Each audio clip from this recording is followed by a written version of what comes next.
bear a lot of responsibility for the situation we find ourselves in. We've been shoved back from the natural exercise of our, say, firearms rights, for example, for the last 75 years. And we never shoved back. And that's why they continue to shove. Yes, What I would like to see... I agree 100%. We are culpable as individuals, and, we let this happen. And that's a sad fact of life. What I would like to see, before we go to guns, before they force us to go, before they go to guns, I should say, because, we can't be having any Fort Sumters. They've got to take the first shot. I was gonna just broach on that subject, is that, the Civil War started before Sumter, and it was the South that fired the first shot. Big mistake. And lost the moral high ground. Exactly. And galvanized the North in a way that they could not have been mobilized by Lincoln without that. So let's not make the same mistake. Without arguing the pros and cons of the Civil War, I think we can all agree that it's far better that we let the enemy strike first, however that is, and let them commit Pearl Harbor and let them be the Japanese at the end of the war. Yeah. How many people do you expect at your rally? We're figuring a couple of thousand. I think by April, this country is going to be so angry and so looking for a way to vent that anger without violence that both rallies will be well attended on the 19th of April. I really believe that. I believe it too. The other thing that I'd like to get across about being our fault and before this goes to guns, why don't we try some Sons of Liberty tactics? The founders didn't jump from the Boston Massacre or the Stamp Act straight into the 19th of April on Lexington Green. They use a lot of tactics. Some of them involve breaking windows and tar and feathering and things like that. I think that certainly we have enough Sons of Liberty here left today that we ought to be able to come up with some pretty inventive ways of exercising Sons of Liberty tactics on these people and getting the message across before the bullets start to fly. And I think that, frankly, it's our moral responsibility to try that. Yeah, I agree. I personally, I don't think that they're going to give us the chance, because I believe that what will happen is that they're going to see the writing on the wall and will act first. That's just my opinion. Well, I wish them luck with that plan. I really do. Yeah, me too.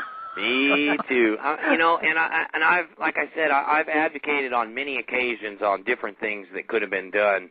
I may even made a video back at this Copenhagen when they first said they were going to try to create this Marxist world government with the UN. I made a video about the science being bogus, called "They Knew It Was a Lie, Get a Rope," because really the penalty for treason hasn't changed in America. The problem is they've stopped charging people with it and then trying them. But there are cases where, right now, Obama should be tried for treason. Pelosi should be tried for treason just for mentioning trying to pass this health care bill without a vote. That's that's Russian Politburo tactics right there. Just write the law and say it is. And the people are so apathetic. I don't even know if it's apathetic. I think it's hypnotized by the TV. Can we throw Bill Clinton in there too for treason? Oh yeah, and the Bushes. Oh, Well, I would agree with you, but I would have this caveat, and that is, especially if you're talking about a sitting United States president whose administration provokes a civil war, I would say that you save his trial for after you win. You save the punishment, you save the war crimes trial for after you win. Well, on an interesting because note, I want to make this clear. I believe assassination, in terms of the President of the United States, is absolutely a wrong tactic. I agree with you, Mike. I believe. And I remember when Obama was running, he was trying to compare himself with Lincoln as far as... Pretty ironic, isn't it? I mean, here's a guy... He's doing the exact same thing because that's exactly what Lincoln did, was pushed all the buttons to the South to start the Civil War. Yeah, well, I mean, I always said, you know, what kind of guy wishes or compares himself or his supporters declare him to be the next Lincoln? Let's look at that, okay? His election started the rundown to a civil war, which killed hundreds of thousands of his own countrymen, laid waste to large tracts of his own country.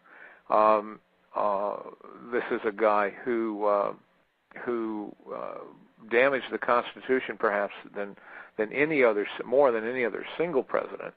Okay, and at the end of this whole process, he gets himself assassinated. Now, why would you want to embrace that as a model? It just, unless doesn't make sense to me. It goes back to the old cui bono thing. You know, who benefits from the country tearing itself apart? Yeah. Those that think they have a plan to put it back together in a different image, I think, or to split it up into pieces. And I've seen so many different plans, and a lot of folks.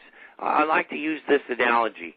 A lot of folks believe in the comic books and the movies that they've watched growing up. They think that there's this group out there of superheroes that's going to come and save them. And they don't realize that they have to be that group of superheroes. They have to be that group of folks that's going to save themselves, because it's that very mentality right there, believing that someone else needs to save you rather than take the responsibility of saving yourself, that has us in the problems that we're in. Wouldn't you agree? Absolutely. The reason this country is in the situation that it is in is because people are no longer citizens. Okay? The elites discourage citizens by the education system and all other manner of ways, because citizens are inconvenient to them, citizens are a danger to them. And in the 90s, an armed citizen is the worst of a danger to them. Exactly. But in the 90s, I would have no man or woman in my militia unit that did not have a voter registration card before they showed up to get military training, because we have to be, as the founders were, we have to be reluctant about the use of violence. It has to be the last straw. It has to be.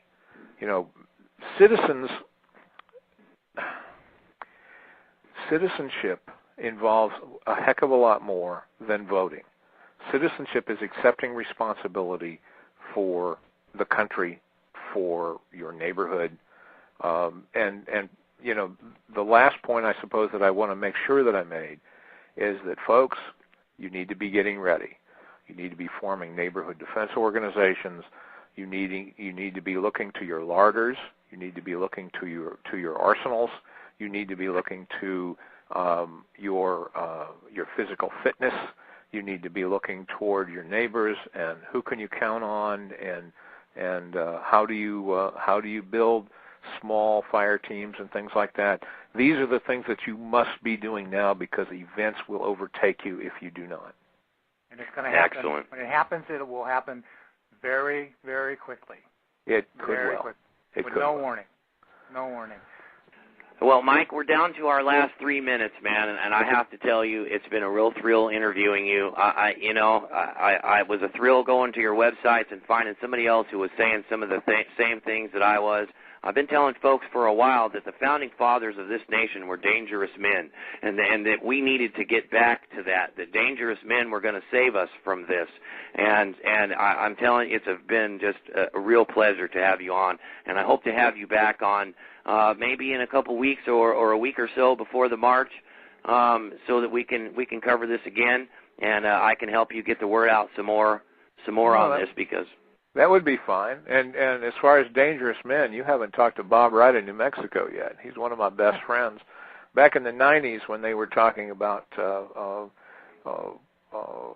raiding somebody in another state, his FBI SAC came to him and said, "Well, Bob, if something happened in another state, will well, would you go there? And Bob looked him dead in the eye and says, why in the heck would I want to do that? I got plenty of you federal SOBs around here. That's what I'm talking about. Mike, I want to make a point about, this show is archived, so if you want to put the Blog Talk Radio thing on your website tomorrow, you can link to the archive of this interview, and so you're. Well, that would be wonderful. If you could just email me that link, that'd be great. Yeah, I'll take care of it.